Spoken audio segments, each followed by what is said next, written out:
మన Varahi sales grand festive celebrations ప్రతి 10,000 రూపాయల కొనుగోలుపై ఒక బంగారు నాణెం ఉచితం. ఈ ఆఫర్ జనవరి 15 వరకు మాత్రమే. ఈ డ్యాన్స్ కంపోజ్ చేయడం, బాసు వాటిని చేయడం, వెంకటేష్ గారు చేయడం ఇవన్నీ ఓకే. మేము కూడా చూస్తున్నాము. ఇవన్నీ కాకుండా చిరంజీవి గారితో కానీ, వెంకటేష్ గారితో కానీ మీకు మర్చిపోలేని ఒక ఇన్సిడెంట్ ఏదైనా ఉంటే షేర్ చేసుకోరు. నాకైతే ఫస్ట్ డే ఇద్దరు కలిసి అంటే సెట్కి వచ్చిన తర్వాత ఇప్పుడు మీరు ఏ లుంగీ గెటప్ వేసుకుని వచ్చారో చూసింది అది సెట్లో చూసి నేను అలా స్టన్ అయిపోయా. ఫస్ట్ స్టన్ అయ్యి నేను ఇంకేం కంపోజ్ చేయొచ్చు అని అలా నేను అంటే ఇంకా ఆలోచించా. నైట్ వెళ్ళి మళ్ళీ ప్రాక్టీస్ చేసి ఇంకేమైనా చెయ్యొచ్చేమో, ఇంకేమైనా బెస్ట్ ఇవ్వచ్చేమో అని ఫస్ట్ వాళ్ళిద్దరు కలిసి అంటే చెరుగ్గడ్డ ఉంటుంది కదా, దాంతో కలిసి చిన్న మూమెంట్ ఉంటుంది అనమాట. అది అందరూ అసలు భలే ఎంజాయ్ చేశారు అసలు. ఈవెన్ మీరు సాంగ్ మొత్తంలో ఆ ఫొటోస్లోనే మీకు అర్థమవుతుంది ఆయనకి ఎంత జోష్గా ఉంటారో, ఎంత హ్యాపీగా ఉంటారో అనేది. సో త్రూఅవుట్ సాంగ్ అంతా ఫుల్ ఎనర్జీ ఉంటుంది. సూపర్, అదిరిపోద్ది. అంటే ఇప్పుడు నేను క్వశ్చన్ అడుగుతాను, మీరు ఖచ్చితంగా దీనికి ఆన్సర్ చెప్పరు. లేదు, అన్నిటికీ ఆన్సర్ ఇస్తున్నా. నాకు తెలుసు చెప్పరని, బట్ అడుగుతున్నా. ఇప్పుడు ఈ మనశంకర వరప్రసాద్ సంక్రాంతికి వస్తున్నాం, ఈ రెండు అంటే ఆ హీరో ఇక్కడ ఈ సినిమాలోకి ఎంట్రీ అవ్వడం, ఈ రెండు కనెక్షన్ ఉంటుందయ్యా? తెలియదండి, అదిగో చెప్పదని చెప్పాను. ఎందుకంటే డెఫినెట్గా నాకు తెలియదండి, ఐడియా లేదు. డెఫినెట్ చెప్పొద్దన్నారా డైరెక్టర్ గారు? అసలు నాకు ఐడియానే లేదు. ట్రూ, ఐడియానే లేదు. మాస్టర్ నెక్స్ట్ ఏంటి అంటే పెద్ద పాన్ ఇండియా సినిమాలు చేశారు మన తెలుగులో. ఇంకా శిఖరం, ఇంక పేరేం చెప్తాం, చిరంజీవి గారు అంటే ఒక శిఖరం అంతే. ఆయనతో 2 పాటలు చేశారు. అవును. నెక్స్ట్ ఏంటి అంటే ఎలాంటి ఒక ఐడియాలజీతో, ఎలాంటి అప్రోచ్తో ఉన్నారు? అంటే లేదండి, ఇప్పుడు ఇంకేంటంటే ఏ సాంగ్ వచ్చినా కూడా, నెక్స్ట్ ఏ సాంగ్ వచ్చినా కూడా దాన్ని బెస్ట్ చేసుకుంటూ మీ అందరికీ నచ్చేలాగా చేసుకుంటూ వెళ్ళిపోతా అంతే. అంటే ఎక్కడ ఇప్పటి వరకు చూసిన దానికన్నా ఇంకా బెస్ట్ ఇచ్చుకుంటూ వెళ్తా. ఇంకా నా వల్ల ఎంత కొత్తదనం ఉందో అంత కొత్తదనం ట్రై చేస్తూనే ఉంటా.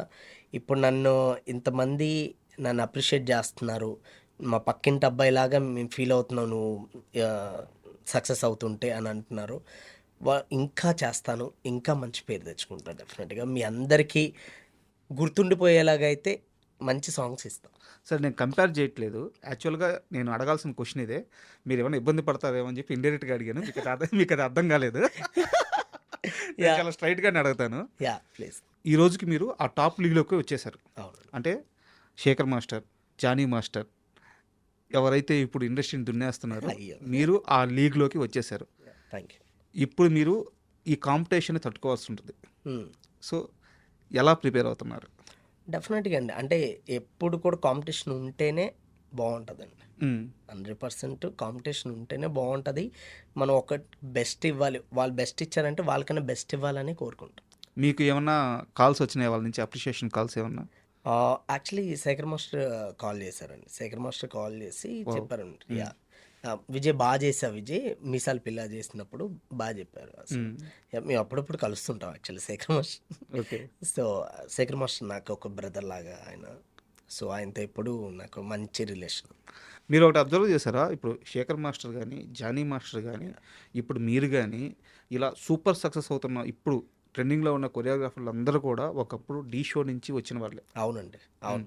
మీ కొరియోగ్రాఫర్ల కెరీర్కి డీ అనే ప్లాట్ఫాము ఎలా ఉపయోగపడుతుంది కాస్త వివరంగా చెప్తారా? అంటే డీ అనేది నిజంగా తెలుగు వాడికి ఒక మంచి ప్లాట్ఫామ్ అండి. అంటే మాకు ప్రూవ్ చేసుకోవడానికి కరెక్ట్ అయిన ప్లాట్ఫామ్ దొరికిందండి. అలాంటి ప్లాట్ఫామ్ దొరకడం నిజంగా అదృష్టం. అంటే తెలుగువాడు ఇప్పటివరకు చాలామంది ఎక్కడి నుంచో వచ్చి చేసేవారు, బట్ ఈరోజు ఇంతమంది ఇప్పుడు సుకుమార్ సార్ అని, బన్నీ సార్ అని, చిరంజీవి గారు అని, అనిల్ గారు అని, అంటే ఇలా చాలామంది మన తెలుగు వాళ్ళకి సపోర్ట్ చేస్తారు. అంటే వాళ్ళు ఇప్పుడు రావడం వల్లే అంటే మనకి ఒక స్కోప్ దొరికింది. అంటే వీళ్ళు కూడా ఉన్నారు, వీళ్ళు కూడా చేయగలుగుతారు అనేది ఒక టీవీ షో ద్వారా తెలిసింది. అంటే నా పర్సనల్ ఎక్స్పీరియన్స్ కూడా షేర్ చేసుకుంటాను మాస్టర్. నేను ఒక 13 సంవత్సరాల నుంచి మీడియాలో ఉన్నాను, బట్ నేను వచ్చేలేకే కొంత చేంజ్ వచ్చింది కానీ కంప్లీట్ చేంజ్ రాలేదు. ఒకప్పుడు మనకి అంటే మాస్టర్స్ తీసేసేయండి, డాన్సర్స్ కూడా షార్టేజ్ అయ్యి మనం చెన్నై నుంచి డాన్సర్స్ని తీసుకొచ్చుకునే వాళ్ళం. మీకు ఐడియా ఉండి ఉంటుంది నాకు తెలిసి. సో ఈ రోజున డాన్సర్స్ కాదు, మన దగ్గరే చాలా మంది మాస్టర్స్ ఉన్నారు. మన మాస్టర్స్ వెళ్ళి అవును. మొత్తం ఇండియన్ అవును దున్నేస్తున్నారు. అవును అవును అవును అవును అది అది నిజంగా సూపర్ అండి. అచీవ్మెంట్ అంటే అది, అంటే ఎక్కడి నుంచైనా సరే ఇప్పుడు ఓన్లీ తెలుగు ఇండస్ట్రీ వాళ్ళే కావాలి అని అంటున్నారు. ప్రతి technician um, and fight master అవని, డాన్స్ మాస్టర్ అవని, ఏ టెక్నీషియన్ అండ్ డిఓపీస్ అవని, ప్రతి దాంట్లో ఇప్పుడు తెలుగు అంటే అది వేరే రెస్పెక్ట్ అసలు. ఉమ్, అది కేవలం అంటే స్టార్ట్ అయింది బాహుబలి. ఉమ్, బాహుబలి నుంచి ఇంకా నెక్స్ట్ లెవెల్ వెళ్ళిపోయాం అసలు. అంటే దాన్ని ఇంకా మనం అందరూ ఇంకా నిలబెట్టుకుంటూ నిజంగా అంటే ఒక్కటి నేనేమంటానంటండి, మన ఇండస్ట్రీలోకి రావడం ఒక అదృష్టం. ఉమ్, ఉమ్. ఏదో జన్మలో పుణ్యం చేసుకున్నాం. అంతే కదా. మనకి ఇప్పుడు ఇక్కడికి వచ్చి మన చేతిలో మన కెరియరు, మన పోవాలన్నా మన చేతిలో ఉంది, ఉమ్, మనం బాగుపడాలన్నా మన చేతిలో ఉంది. సో మనం దాన్ని నిలబెట్టుకుంటూ ఇప్పటి వరకు ఎంత కష్టపడ్డామో దానికి డబుల్ కష్టపడుకుంటూ వెళ్తేనే ఆ కలమ్మ తల్లి మనకు ఖచ్చితంగా దారి చూపిస్తుంది. ఉమ్. మనకి వచ్చింది కదా అనుకుని రూట్లు మర్చిపోయి మనం ఎక్కడికి వెళ్ళిపోతే చాలా కష్టం అని నేను ఎప్పుడు అది ఫాలో అవుతుంటా. అది నా ఒపీనియన్. ఉమ్. ఎప్పటి వరకు కూడా ఎంత కష్టపడ్డానో దానికి ఇంకా డబల్ కష్టపడుకుంటూ, ఎందుకంటే ఇండస్ట్రీలో దొరకడం అసలు ఇంకోటి ఏంటంటే డాన్స్ ఫీల్డ్ రావడం ఒక నిజంగా అదృష్టం. అది అది కల కదా మాస్టర్, కళ. అందరికీ రాదు ఆ, కదా. అంటే ఎక్స్ప్రెషన్స్ అవని ఏదవని అలా పుట్టుకొస్తాయి. సో అలాంటిది ఈరోజు మనం ఇండస్ట్రీలో ఉన్నందుకు నిజంగా I'm so so so happy. Master 2017లో ఒక చిన్న బ్యాగ్ వేసుకొని కరెక్ట్గా షూ కూడా లేవనుకుంటాను, ఇండస్ట్రీలో ఉన్న సినిమా ఆఫీసుల చుట్టూ అమాయకంగా ఒక్క ఛాన్స్ అని తిరిగిన రోజులు గుర్తున్నాయా? డెఫినెట్గా అంటే ప్రతిదీ కూడా నేను ప్రతి ఆఫీస్, ఏ ఆఫీసుల చుట్టూ తిరిగానో ఆ ఆఫీసులు అన్నీ గుర్తున్నాయండి. ఏ మణికొండ చుట్టూ తిరిగానో, ఉమ్, ఏ మాదాపూరు, ఏ శ్రీనగర్ కాలనీ, ఉమ్, అన్ని ఫిలిం నగరు, ఇవన్నీ ప్రతిదీ కూడా ఏ జర్నలిస్ట్ కాలనీ, అన్ని ప్రతిదీ నాకు గుర్తుంది. మీతో ఇంటర్వ్యూ అనగానే నేను మీ డాన్సర్స్ అసోసియేషన్లో తెలిసిన వాళ్ళు కొంతమంది ఉంటే అడిగాను. వాళ్ళు మీకు కాస్త సన్నిహితమే. వాళ్ళు చెప్పిన మాట, విజయ్ మాస్టర్కి పరిచయాలు విజయ్ మాస్టర్ చేసుకోలేదు, ఆయన ఆఫీసుల చుట్టూ తిరిగి తిరిగి తిరిగి ఆయనకి పరిచయాలు అయిపోయినాయి. ఆ పరిచయాలు అవుతున్న విషయం కూడా ఆయనకి తెలియదు.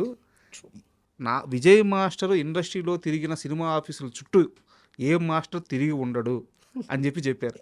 అందుకే క్వశ్చన్ అడిగింది. అంటే ఏమండి ఒక పిచ్చి. మ్మ్. అంటే స్టార్టింగ్లో ఏంటంటే నిజంగా ఏది తెలియదండి. ఓన్లీ ఒక బ్యాగ్ వేసుకొని ఒక చిన్న బైక్ పట్టుకొని వెళ్ళిపోయేవాడిని. ఉమ్, మార్నింగ్ 11 వెళ్తే ఈవినింగ్ 6 వరకు జాబ్ చేసేలాగే తిరిగేవాడిని. ఉమ్. సాఫ్ట్వేర్ వాళ్ళు చేస్తారు మార్నింగ్ నుంచి ఈవినింగ్ వరకు 8 hours డ్యూటీ. 8 hours. నువ్వు చేయకూడదు, ఎందుకు చేయకూడదు? ఉమ్, వెళ్ళి కష్టపడు, ఉమ్, వెళ్ళి తిరుగు ఉమ్, అని మైండ్లో ఫిక్స్ చేసుకున్నా. ఉమ్, సో వెళ్ళేవాడిని. వెళ్ళి ఓకే, మణికొండ మొత్తం ఈ రోజంతా మణికొండ అయిపోయిందా, ఉమ్, రేపు మాదాపూర్, ఉమ్, ఎల్లుండి ఫిలిం నగర్, ఉమ్. ఇలా జర్నలిస్ట్ కొండ అంటే ఒక్కొక్క రోజు పెట్టుకునేవాడిని. వీక్ మొత్తం చుట్టేవాడిని. మళ్ళీ అంటే ఇంకోటి ఏంటంటే ఆఫీస్ కూడా తెలిసేది కాదండి. ఆ ఏరియాకి వెళ్తే ఏముంటాయి? ఏరియాకి వెళ్ళేవాడిని. ఇక్కడ ఈ ఏరియాలో ఆఫీస్ ఉండేది అని తెలిసేది. ఈ బిల్డింగ్ అనేది కన్ఫర్మ్గా ఉండేది కాదు. ఉమ్, వెళ్ళి వాచ్మెన్ అడిగేవాడిని, ఉమ్, భయ్య ఇక్కడ ఏదో ఆఫీస్ ఉందంటే తెలియదండి అనేవారు. అక్కడ వెళ్ళి ఎదురు వాళ్ళని అడిగితే వాళ్ళ పైన అండి మీరెవరండి అంటే, సరే మనం పైకి వెళ్ళిన తర్వాత అసిస్టెంట్ డైరెక్టర్ అడిగేవారు. డైరెక్ట్ ఉంటారో లేదో తెలియదు ఆ, కదా. ఉన్నా లేరు అని చెప్పేవారు. ఉమ్, సో మీరెవరండి అని అనేవారు. ఇలా మాస్టర్ అంటే నాకు తెలియకుండా నిజంగా నేను అప్పుడప్పుడు, నాకు ఇప్పుడు మీరు చెప్తుంటే నాకు అన్నీ గుర్తు వస్తున్నాయి. ఉమ్, అంటే నాకు అప్పుడప్పుడు ఎవరు పరిచయం లేదు, ఆటోమేటిక్గా నాకు ఇంతమంది పరిచయం అయ్యారా. ఉమ్. ఒక వ్యక్తికి, ఏ పరిచయం లేని వ్యక్తికి ఈరోజు ఇంతమంది తెలిసారు అని అంటే మనం కష్టపడితే ఖచ్చితంగా ముందుకెళ్తాం అనేది అది మన పట్టుదల. మాస్టర్ చిరంజీవి గారి విషయంలో నాకు అంటే మీ జర్నీ విషయంలో ఒక చిన్న డౌట్ ఉంది. ఆయన అలా ఆలోచించే వ్యక్తి కాదు అని నాకు 100% తెలుసు. బట్ సందర్భం ఉంది కాబట్టి నేను అడుగుతున్నాను, యా తప్పుగా తీసుకోవద్దు. మీ మొదటి సినిమా మొదటి పాట మీరు కంపోజ్ చేసింది సంపూర్ణేష్ బాబు గారికి. యా అవునండి. ఇలా విజయ్ మాస్టర్ వస్తున్నారు అంటే మీరు పుష్ప చేసి ఉండొచ్చు, అవును. ప్యాన్ ఇండియా పెద్ద హిట్ అయి ఉండొచ్చు. ఏంది మాస్టర్ ఫస్ట్ పాట ఏం చేశారు? సంపూర్ణేష్ బాబుతో చేశాను అవునండి. అంటే చాలామంది హీరోలు ఏమంటారో నాకు తెలియదు. ఆ డిస్కషన్ ఏమైనా నడిచింది అంటే ఇప్పుడు మాకు చూడడానికి ఎట్టుందంటే సంపూర్ణేష్ బాబు అంటే సంపూర్ణేష్ బాబు అంటే ఆయన చిన్న ఆయన కాదు, లేదండి. ఆయన ఆల్రెడీ సక్సీడ్ లైఫ్లో. సంపూర్ణేష్ బాబు నుంచి మెగాస్టార్ చిరంజీవి, ఇది కదా జర్నీ. మేము పాజిటివ్గా చూస్తున్నాం. అవును అవును. మీకు అక్కడ ఎలా జరిగింది? లేదండి 100% ఇప్పుడు నేను ఎప్పటికీ మర్చిపోనండి. నాకు ఫస్ట్ హీరో సంపు గారే, అండ్ అలాగే నాకు ఫస్ట్ డైరెక్టర్ సాయి రాజేష్ గారే. ఏ బేబీ తీసిన డైరెక్టర్ కొబ్బరిమాట తీశారు. నాకు మీకు ఇంకొక విషయం చెప్తాను. ఏ చిరంజీవి గారి ఫ్యానో, నేను ఒక చిరంజీవి గారి ఫ్యాను, సాయి రాజేష్ గారు చిరంజీవి గారి ఫ్యాను.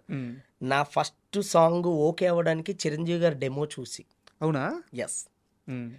అదే నాకు చిరంజీవి గారు కూడా ఇక్కడ చిరంజీవి గారే నాకు హెల్ప్ చేసింది. మీ లైఫ్ చుట్టూ చిరంజీవి గారు తిరుగుతూనే ఉన్నారు 100%. చిన్నప్పటి నుంచి. నేను ఏ చిరంజీవి గారి డెమో, గ్యాంగ్ లీడర్ డెమో ఒకటి ఉంటుంది, ఆ గ్యాంగ్ లీడర్ డెమో చూసే సాయి రాజేష్ గారు ఈ అబ్బాయి ఆయన కూడా చిరంజీవి గారి ఫ్యాన్ అని అలా కనెక్ట్ అయ్యి, అవునవును.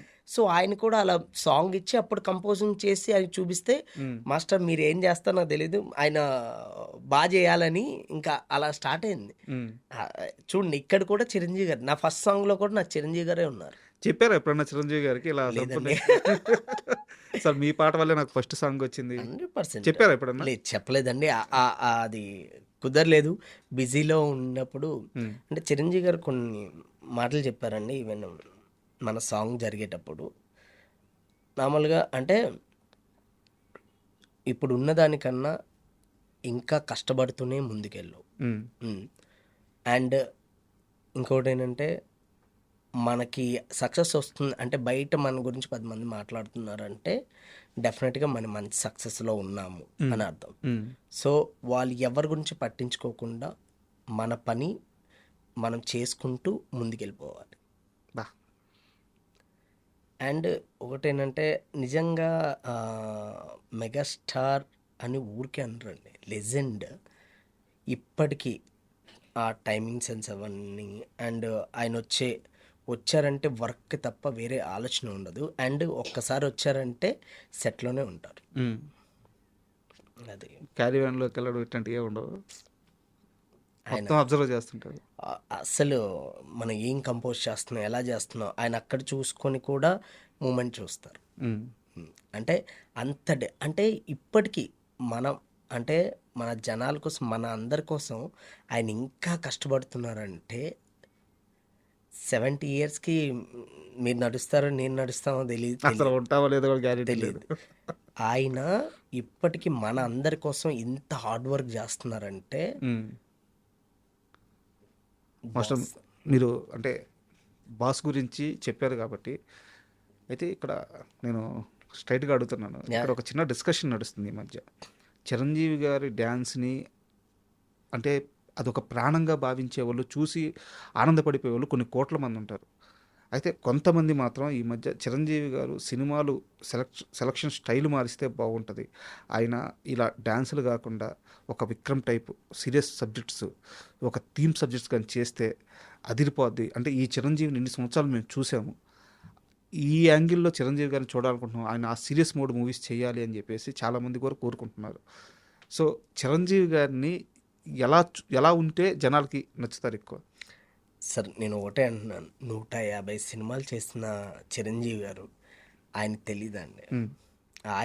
ఆయన అంటే ఆయన సినిమాలు ఆయన ఎలా ఏ సబ్జెక్ట్ తీసుకోవాలో, జనాలకి ఏది నచ్చుతుందో డెఫినెట్గా ఆయనకి తెలుసు. అందుగురించే మీరు డెఫినెట్గా ఈ సంక్రాంతికి వచ్చే సినిమా మీరు ఎంత ఎంజాయ్ చేస్తారో చూస్తారు. ఎంజాయ్ చిరంజీవి గారు సినిమా చేస్తే అసలు ఎంజాయ్ అంతే, రిజల్ట్తో పనే ఉంది. చిరంజీవి గారు చూస్తే చాలా స్క్రీన్. అదే డెఫినెట్గా. అండ్ ఇంకో సీరియస్ క్వశ్చన్ ఉంది, అనిల్ రావిపూడి గారు ఎంత కాన్ఫిడెంట్గా ఉన్నారు సినిమా మీద? ఎందుకంటే అనిల్ రావిపూడి గారికి ఇప్పుడు దాకా ఫెయిల్యూర్ లేదు. ఆయన ఏ సినిమా అయినా చెప్పి సక్సెస్ కొడతారు, ఇప్పటిదాకా అలాగే వచ్చారు. కానీ ఎప్పుడు ఆయన సినిమా మీద ఒక వర్గం మాత్రం నెగిటివిటీ చేస్తూనే ఉంటారు, మీకు తెలిసి ఉంటుంది ఆ విషయం. సో ఇప్పుడు అనిల్ గారు ఈ సినిమా మీద, మనశంకర వరప్రసాద్ మీద ఎంత కాన్ఫిడెంట్గా ఉన్నారు? డెఫినెట్గా అండి. ఇప్పుడు మీరు అనిల్ గారు కాన్ఫిడెంట్గా ఉన్నారు కాబట్టి ఇప్పుడు ఆయన చేసే ప్రతి వీడియో కూడా ఆయన ఫేస్లో తెలుస్తుంది ఆయన ఆనందం. ఆయన అంటే డెఫినెట్గా మీ అందరికీ నచ్చేలాగే ఉంటుందండి. ఆ, అందరికీ నచ్చేలాగా ఉంటుంది. మీరు 12th జాన్న చూస్తారు. యా అండ్ నెక్స్ట్ అంటే ఎలాంటి హీరోలతో వర్క్ చేయాలనిపిస్తుంది మస్ట్? అంటే ఇంకా చాలా మంది ఉన్నారు మీరు వర్క్ చేయాల్సిన వాళ్ళు. ప్రభాస్ గారితో చేయాలి, జూనియర్ ఎన్టీఆర్ గారితో చేయాలి. అండ్ నాకు తెలిసి ప్రభాస్ గారు రాజాసాబ్లో ఏదో చేసినట్టున్నారు. ప్రభాస్ గారిది కూడా చేశాను. యాక్చువల్ రాజాసాబ్లో ఒక జాతర ఎపిసోడ్ చేసామండి.